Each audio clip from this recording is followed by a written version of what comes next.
नमस्कार, इस समाचार बुलेटिन में आप सभी का स्वागत है। मैं हूं निखिल सिंह और शुरुआत करेंगे हेडलाइंस के साथ।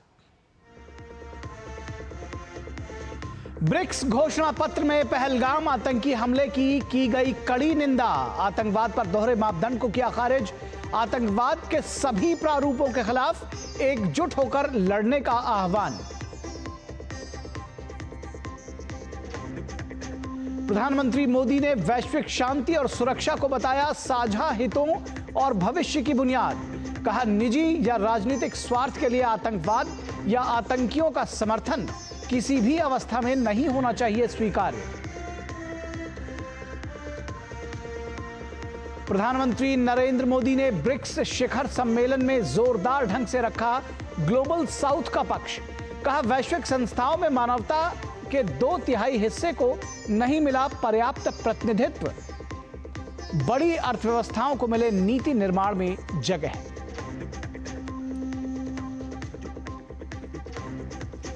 ब्राजील के राष्ट्रपति लूला दा सिल्वा ने संयुक्त राष्ट्र सुरक्षा परिषद के विस्तार और अधिक प्रभावशाली बनाने पर दिया बल।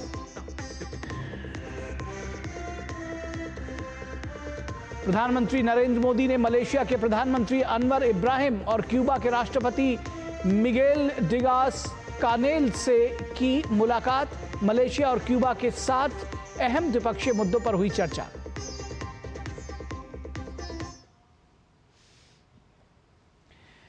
तो बुलेटिन की शुरुआत करेंगे। सबसे पहले बात होगी ब्रिक्स शिखर सम्मेलन की। 17वें ब्रिक्स शिखर सम्मेलन में 22 अप्रैल को पहलगाम में हुए आतंकी हमले को लेकर जबरदस्त तरीके से निंदा की गई। इसमें यह कहा गया कि हम आतंकवाद के किसी भी कृत्य की कड़ी निंदा करते हैं, क्योंकि ये आपराधिक और अनुचित है। चाहे वो किसके द्वारा किया गया हो या उसका उद्देश्य कुछ भी हो, वो कब, कहां और कैसे किया गया हो। हम 22 अप्रैल 2025 को जम्मू और कश्मीर में हुए आतंकवादी हमले की सबसे कड़े शब्दों में निंदा करते हैं, जिसमें 26 लोग मारे गए और कई अन्य लोग घायल हुए। हम आतंकवाद के सभी रूपों और अभिव्यक्तियों, जिसमें आतंकवादियों की सीमा पार आवाजाही, आतंकवाद के वित्त पोषण और सुरक्षित पनाहगाह शामिल है, के खिलाफ अपनी प्रतिबद्धता को दोहराते हैं। हम पुनः जोर देते हैं कि आतंकवाद को किसी धर्म, राष्ट्रीयता, सभ्यता या जातीय समूह से जोड़ा नहीं जाना चाहिए और आतंकवादी गतिविधियों में शामिल सभी लोगों और उनके समर्थकों को जवाबदेह ठहराया जाना चाहिए तथा राष्ट्रीय और अंतर्राष्ट्रीय कानून के अनुसार न्याय के कटघरे में लाया जाना चाहिए। हम आतंकवाद के प्रति शून्य सहनशीलता सुनिश्चित करने और आतंकवाद का मुकाबला करने में दोहरे मापदंडों को अस्वीकार करने का आह्वान करते हैं। हम BRICS counter terrorism working group और इसके 5 उपसमूहों की गतिविधियों का स्वागत करते हैं, जो ब्रिक्स काउंटर टेररिज्म रणनीति, ब्रिक्स काउंटर टेररिज्म कार्य योजना और BRICS counter terrorism working group स्थित पत्र पर आधारित है। हम संयुक्त राष्ट्र ढांचे में अंतर्राष्ट्रीय आतंकवाद पर व्यापक सम्मेलन के शीघ्र अंतिम रूप और अपनाने का आह्वान करते हैं। और वैश्विक शांति और सुरक्षा को प्रधानमंत्री ने साझा हितों और भविष्य की बुनियाद बताया। ब्रिक्स सम्मेलन के शांति, सुरक्षा व ग्लोबल गवर्नेंस सत्र में आतंकवाद को मानवता के लिए खतरा बताते हुए प्रधानमंत्री ने कहा कि शांतिपूर्ण और सुरक्षित वातावरण में ही मानवता का विकास संभव है। प्रधानमंत्री मोदी ने 22 अप्रैल को पहलगाम में हुए आतंकी हमले को अमानवीय और कायरतापूर्ण करार दिया। इसके साथ ही प्रधानमंत्री ने कहा कि हमला भारत की आत्मा, अस्मिता और गरिमा पर सीधा प्रहार था। आतंकवाद की निंदा हमारा सिद्धांत होना चाहिए, केवल सुविधा नहीं। अगर पहले ये देखेंगे कि हमला किस देश में हुआ, किसके विरुद्ध हुआ, तो ये मानवता के खिलाफ विश्वासघात होगा। प्रधानमंत्री नरेंद्र मोदी ने कहा कि निजी या राजनीतिक स्वार्थ के लिए आतंकवाद को मूक सम्मति देना, आतंक या आतंकियों का साथ देना किसी भी अवस्था में स्वीकार्य नहीं होना चाहिए। प्रधानमंत्री ने अगले वर्ष भारत की अध्यक्षता में होने वाले ब्रिक्स समिट के लिए सदस्य देशों को आमंत्रित किया।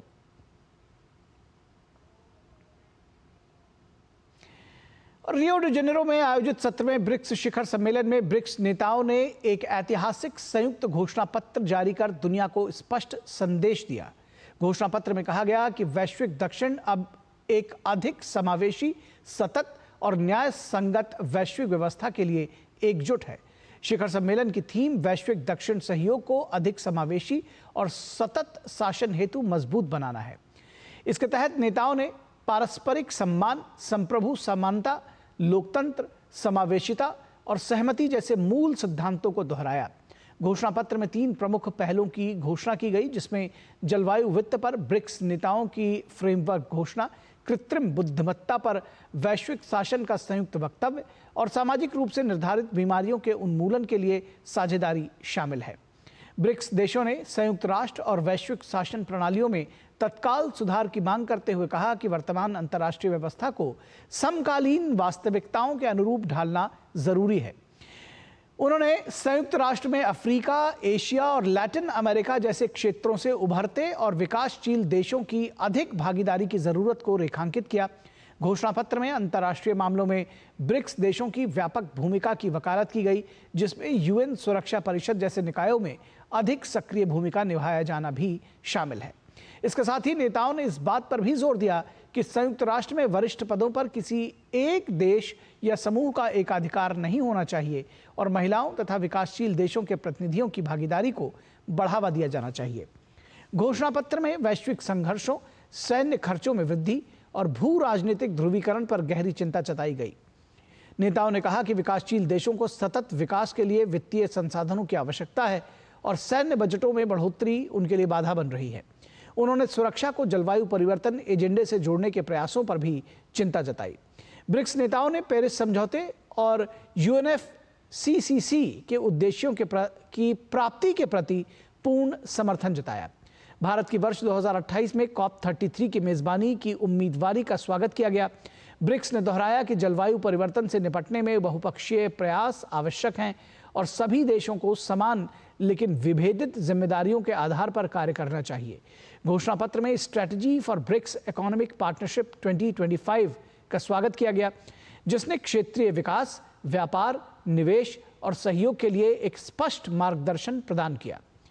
इसमें विशेष रूप से डिजिटल अर्थव्यवस्था, ऊर्जा सुरक्षा, वित्तीय समावेशन और आपूर्ति श्रृंखला की निर्भरता पर बल दिया गया।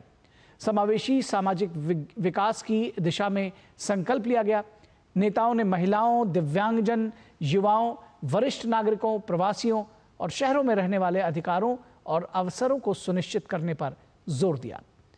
मानवाधिकारों और मौलिक स्वतंत्रताओं की रक्षा को समानता और पारस्परिक सम्मान के सिद्धांतों के तहत वैश्विक सहयोग की प्राथमिकता बताया गया। और रियो डी जेनेरो में 17वें ब्रिक्स शिखर सम्मेलन में सदस्य देशों के नेता शिरकत कर रहे हैं। संगठन में 11 सदस्य देश हैं। ब्राजील इस बार ब्रिक्स की अध्यक्षता कर रहा है। मुख्य फोकस शांति, सुरक्षा और ग्लोबल गवर्नेंस पर है। वहीं ब्राजील के राष्ट्रपति ने अपने ओपनिंग रिमार्क में आतंकवाद, विशेष तौर पर पहलगाम में हुए आतंकी हमले की कड़ी निंदा की। उन्होंने कहा कि घृणा की कोई जगह नहीं होनी चाहिए। साथ ही उन्होंने संयुक्त राष्ट्र संघ सहित अन्य वैश्विक संस्थाओं में सुधार की बात कही। और प्रधानमंत्री Narendra Modi Rio de Janeiro स्थित म्यूजियम ऑफ मॉडर्न आर्ट पहुंचे, जहां ब्राजील के राष्ट्रपति लूला डी सिल्वा ने प्रधानमंत्री की अगवानी की। ब्रिक्स की स्थापना साल 2006 में हुई थी। ब्राजील, रूस, भारत, चीन इसके संस्थापक सदस्य हैं। साल 2010 में दक्षिण अफ्रीका भी इससे जुड़ा और साल 2024 में मिस्र, इथियोपिया, ईरान, यूएई, सऊदी अरब, इंडोनेशिया समेत 6 नए सदस्य देशों को शामिल किया गया। ब्रिक्स में अब कुल 11 सदस्य देश हैं और 12 पार्टनर कंट्री हैं। ब्रिक्स दुनिया की 40% अर्थव्यवस्था और 49% आबादी का प्रतिनिधित्व करता है। और प्रधानमंत्री नरेंद्र मोदी ने रियो डी जेनेरो में मलेशिया के प्रधानमंत्री अनवर इब्राहिम से द्विपक्षीय मुलाकात की। दोनों नेताओं ने अहम द्विपक्षीय मुद्दों पर विस्तार से चर्चा की। और प्रधानमंत्री नरेंद्र मोदी ने क्यूबा के राष्ट्रपति मिगेल डियास कानेल से मुलाकात की। रियो डी जेनेरो में हुई इस बैठक में अहम द्विपक्षीय मुद्दों पर विस्तार से दोनों नेताओं ने चर्चा की। और विदेश मंत्री डॉक्टर एस जयशंकर और रूस के विदेश मंत्री सर्गेई लावरोव के बीच रियो डी जेनेरो में मुलाकात हुई। इन दोनों विदेश मंत्रियों की 17वें ब्रिक्स शिखर सम्मेलन के दौरान भी बैठक हुई। बैठक के दौरान द्विपक्षीय सहयोग, पश्चिम एशिया, ब्रिक्स और एससीओ पर चर्चा की गई। और प्रधानमंत्री नरेंद्र मोदी ने अर्जेंटीना की राजधानी ब्यूनस आयर्स में गुरुदेव रविंद्रनाथ टैगोर की प्रतिमा पर श्रद्धांजलि अर्पित की। पीएम की श्रद्धांजलि से रविंद्रनाथ टैगोर की 1924 में की गई अर्जेंटीना यात्रा और प्रधानमंत्री का गुरुदेव के प्रति सम्मान एक बार फिर सुर्खियों में आ गया है। खासतौर पर दुनिया के अलग अलग हिस्सों में बसे हुए बंगाली समुदाय के लोगों के मन में और हृदय को इससे जरूर प्रभावित हुआ है। देखिए धीरज की ये रिपोर्ट। चोलाए चोलाए बाजवे जोएर मेरी पाएर बेगे ही पोर केटे जाए कोरिश्ना आर दे। गुरुवर टैगोर ने अपनी कविता नूतन जोगेर भोर में कहा है, हर आगे बढ़ने वाले कदम पर घोषणाद होगा, दौड़ते पांव ही नया रास्ता बना देंगे, अब देरी मत करो। ये उद्गार गुरुदेव रविंद्रनाथ टैगोर के व्यक्तित्व की महानता को बयां करते हैं। गुरुदेव ने न केवल भारत की साहित्यिक और सांस्कृतिक आत्मा को स्वरूप दिया, बल्कि उनकी रचनाओं ने राष्ट्र की चेतना को जागृत किया। गुरुदेव ने हमेशा स्वदेशी समाज का संकल्प दिया। वे हमारे गांव को, हमारी कृषि को आत्मनिर्भर देखना चाहते थे। वो वाणिज्य और व्यापार को आत्मनिर्भर देखना चाहते थे। वो आर्ट और लिटरेचर को आत्मनिर्भर देखना चाहते थे। उन्होंने आत्मनिर्भरता के लक्ष्य को प्राप्त करने के लिए आत्मशक्ति की बात कही थी।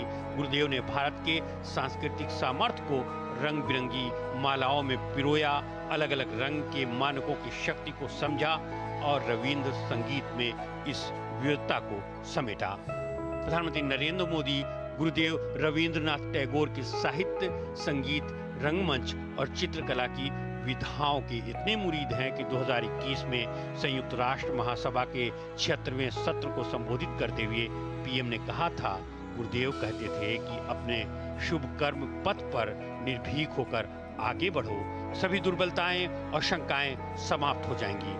प्रधानमंत्री मोदी की अर्जेंटीना यात्रा के दौरान गुरुदेव रविंद्रनाथ टैगोर फिर से चर्चा में आए। पीएम ने अर्जेंटीना के ब्यूनस आयर्स में गुरुदेव रविंद्रनाथ टैगोर को श्रद्धांजलि अर्पित की। प्रधानमंत्री ने एक्स पर लिखा, ब्यूनस आयर्स में गुरुदेव टैगोर को श्रद्धांजलि अर्पित की। गुरुदेव टैगोर ने 1924 में अर्जेंटीना का दौरा किया था और इस देश के कई लोगों, विशेषकर विद्वानों और छात्रों के मन पर अमिट छाप छोड़ी थी। Victoria Ocampo, who was a great admirer of Tagore, she was instrumental in making Tagore establish himself as a painter, as a modernist painter to the world. Now, this cultural bridge has been established in 1924, and with the Prime Minister visit to Argentina, this has re-established. We have Shankho Ghosh's very, very famous book, Ocampo Robindranath, Ketuki Kushari Dyson's Robindranath O Victoria Ocampo Shandhane, a beautiful book. So there is already a live thread of research on Tagore and Victoria Ocampo, and this totally and directly connects to the cultural exchange between the two countries. So I think this will actually provide further impetus to the research that might actually be going on. Buenos Aires में गुरुदेव टैगोर के स्मारक पर श्रद्धांजलि अर्पित कर PM ने विश्व भर में फैले बंगाली लोगों के मन और हृदय को प्रभावित किया है। सभी भारतीयों, विशेषकर बंगालियों को अपनी राष्ट्रीय सांस्कृतिक विरासत और भारत की सीमाओं से परे भारत की सभ्यता के विस्तार पर गर्व कराया है। धीरज कुमार की रिपोर्ट, डीडी न्यूज।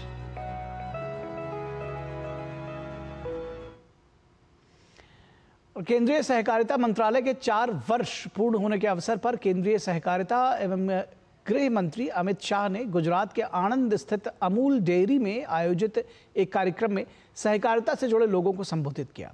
इस कार्यक्रम का मुख्य शीर्षक सहकारिता से समृद्धि रखा गया। कार्यक्रम को संबोधित करते हुए अमित शाह ने कहा कि दूध से लेकर बैंकिंग तक, चीनी मिलों से लेकर मार्केटिंग तक और कैश क्रेडिट से लेकर डिजिटल पेमेंट तक सहकारी समितियां आज सक्षमता के साथ देश के आर्थिक विकास में योगदान दे रही हैं। देश की 36 लाख बहनें गुजरात में और 20 लाख महिलाएं हर रोज परिश्रम करके दूध के उत्पादन में सहयोग करती हैं। इन महिलाओं का 80,000 करोड़ रुपए का टर्नओवर है। अगले साल की बैलेंस शीट 1 लाख करोड़ हो जाएगी और इसका मुनाफा 56 लाख महिलाओं के खातों में सीधे जाएगा।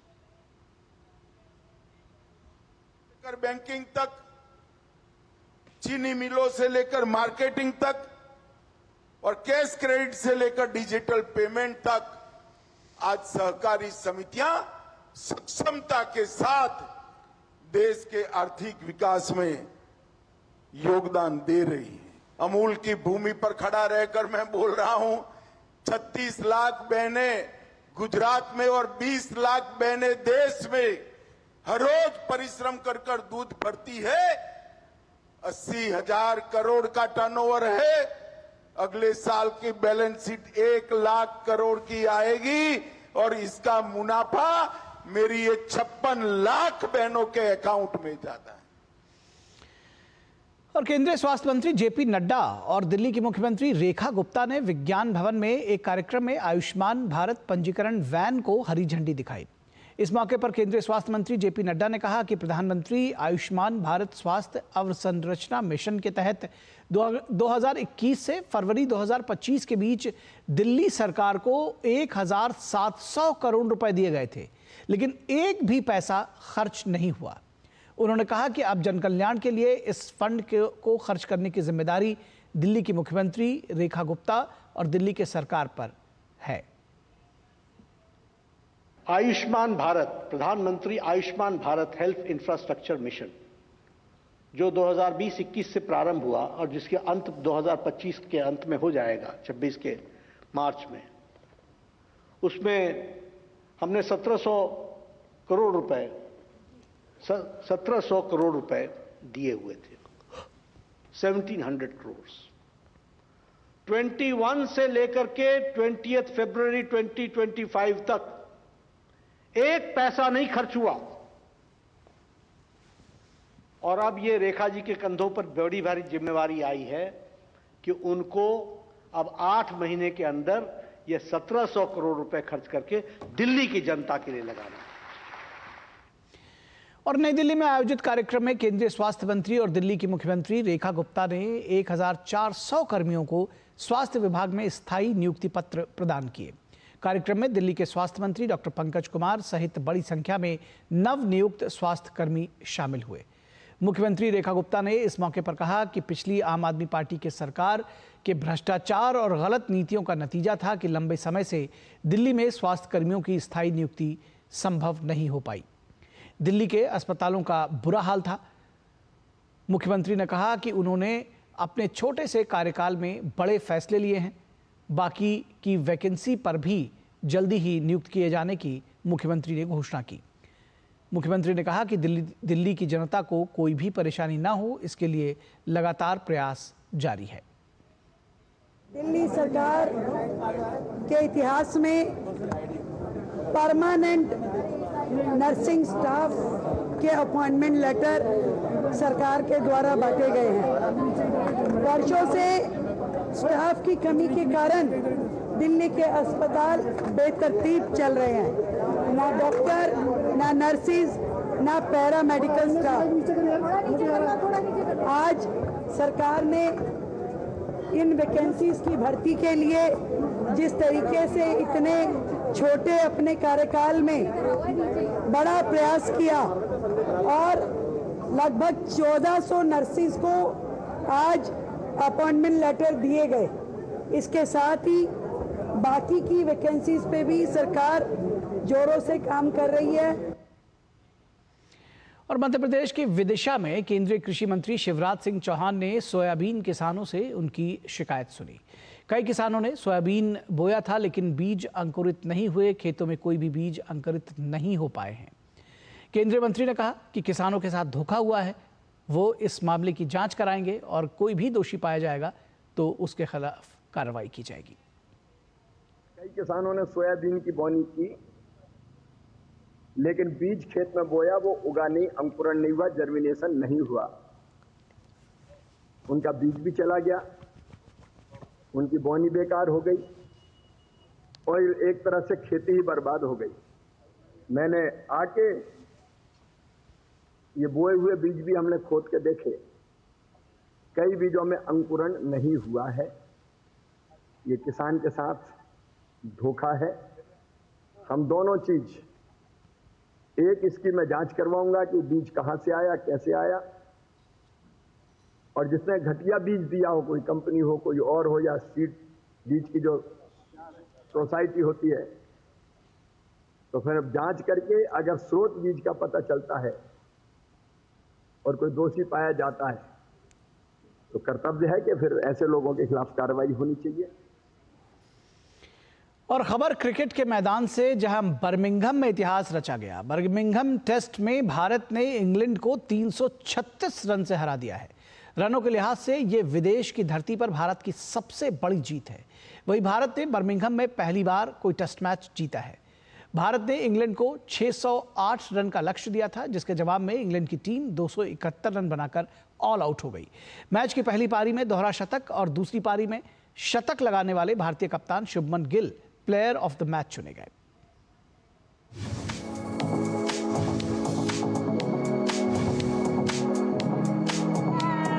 बर्मिंघम टेस्ट में भारत ने इंग्लैंड को 336 रन से हरा दिया है। ये पहला मौका है जब भारत ने बर्मिंघम में कोई टेस्ट जीता है। वहीं रनों के लिहाज से ये विदेश में भारत की सबसे बड़ी जीत है। मैच के 5वें और आखिरी दिन बारिश के कारण खेल कुछ देरी से शुरू हुआ। 608 रन के लक्ष्य का पीछा करते हुए इंग्लैंड ने 3 विकेट पर 72 रन से आगे खेलना शुरू किया। ओली पोप को आउट कर आकाशदीप ने भारत को दिन की पहली सफलता दिलाई। हैरी ब्रूक भी 23 रन बनाकर आकाशदीप का ही शिकार बने। लंच से ठीक पहले बेन स्टोक्स को 33 रन पर आउट कर वॉशिंगटन सुंदर ने इंग्लैंड को बड़ा झटका दिया। क्रिस वोक्स 7 रन बनाकर प्रसिद्ध कृष्णा की गेंद पर आउट हुए। एक छोर संभालकर खेल रहे जेमी स्मिथ 88 रन बनाकर आकाशदीप का शिकार बने और इसके साथ ही इंग्लैंड की मैच ड्रॉ कराने की उम्मीद समाप्त हो गई। इंग्लैंड की टीम 271 रन बनाकर आउट हुई। मैच की पहली पारी में दोहरा शतक और दूसरी पारी में शतक लगाने वाले भारतीय कप्तान शुभमन गिल को प्लेयर ऑफ द मैच चुना गया। शुभमन गिल ने इस मैच में बल्लेबाज के तौर पर तो इतिहास रचा ही, वहीं कप्तान के तौर पर भी बर्मिंघम में कोई टेस्ट जीतने वाले वे पहले भारतीय कप्तान बन गए। इस सीरीज का पहला टेस्ट इंग्लैंड के नाम रहा था। अब बर्मिंघम में भारत की जीत के बाद सीरीज 1-1 की बराबरी पर आ गई है। सीरीज का तीसरा टेस्ट 10 जुलाई से लॉर्ड्स में खेला जाएगा। Sports desk, DD news. और शुभमन गिल की कप्तानी में भारत ने इंग्लैंड को बर्मिंघम टेस्ट मैच में, जो कि दूसरा टेस्ट मैच था इस सीरीज का, उसमें भारी अंतर के साथ हरा दिया, शानदार जीत दर्ज की। और इस जीत के साथ ही शुभमन गिल और भारत के नाम कई रिकॉर्ड दर्ज हुए। भारत ने क्रिकेट इतिहास में बर्मिंघम में एजबेस्टन में पहली बार इंग्लैंड को हराकर 5 मैचों की सीरीज 1-1 से बराबर कर ली। भारत की इस जीत पर क्रिकेट प्रशंसकों में काफी खुशी है। फैंस ने भारतीय टीम और शुभमन गिल को शुभकामनाएं देते हुए आगे के मुकाबलों में भी जीत की उम्मीद जताई है। बहुत ही अच्छा परफॉर्मेंस रहा है ये। इंग्लैंड पे पहली बार एजबेस्टन में हम जीते हैं और अर्शदीप और सिराज ने 5-5 विकेट लिए हैं। बहुत ही अच्छी परफॉर्मेंस रही है। Overall team performance and batting performance Shubman Gill ने भी बहुत अच्छी परफॉर्मेंस की है। बहुत ही अच्छी इनिंग्स शुभम गिल की, जिन्होंने पूरा मैच सेटअप करा, और उसके बाद आकाशदीप वंडरफुल बॉलिंग। और चाहे वेदर ने थोड़ा घबरा दिया, डरा दिया, बट उसके बावजूद हमने बिल्कुल मैच सही से पकड़ा और जीता। Well, I would say England must be having hard time today because this Shubman Gill's team is no different and they are here for win. I'm telling you, since they lost the match at Leeds, they wanted to prove themselves. Gautam Gambhir, as Gambhir, he was serious and he wanted to show the world this team is going to rock back. And that's what they did. And I'm telling you, Lords is going to be no different at all. Because Shubman Gill, this man, is going to be staying there, hitting centuries back to back, making history. I'm so happy, and it was my first cricket match, and I'm really happy India won. पर हमने विराट और रोहित को बहुत miss किया। We missed Virat and Rohit. Akashdeep is super bowling, and it was not very difficult to get the 10 wickets. We waited, but India's really good. We came all the way from Manchester. It's really worth coming and this is her first match. She really enjoyed watching it. Great atmosphere here, really good. और खबर America से, जहां के Texas में भीषण बाढ़ से मरने वालों की संख्या बढ़कर 69 हो गई है। इनमें 21 बच्चे भी शामिल हैं। 41 लोग अभी भी लापता हैं। अकेले केर काउंटी में 21 बच्चों समेत कुल 59 लोगों की मौत हो गई है। यहां ग्वाडालूप नदी के पास स्थित एक समर कैंप से 11 लड़कियां और एक काउंसलर अभी भी लापता है। दरअसल भारी बारिश की वजह से ग्वाडालूप नदी उफान पर आ गई। नदी का जलस्तर लगभग 26 फीट तक बढ़ गया, जिससे कई वाहन और घर बह गए। मौसम अभी शांत होता नहीं दिख रहा है। नेशनल वेदर सर्विस ने सेंट्रल टेक्सास के लिए बाढ़ की चेतावनी जारी की है। ऐसे में बारिश के कारण राहत और बचाव कार्यों में मुश्किलें आ सकती हैं। तो इस समाचार बुलेटिन में बस इतना ही। हमारी पूरी टीम को दीजिए इजाजत। नमस्कार।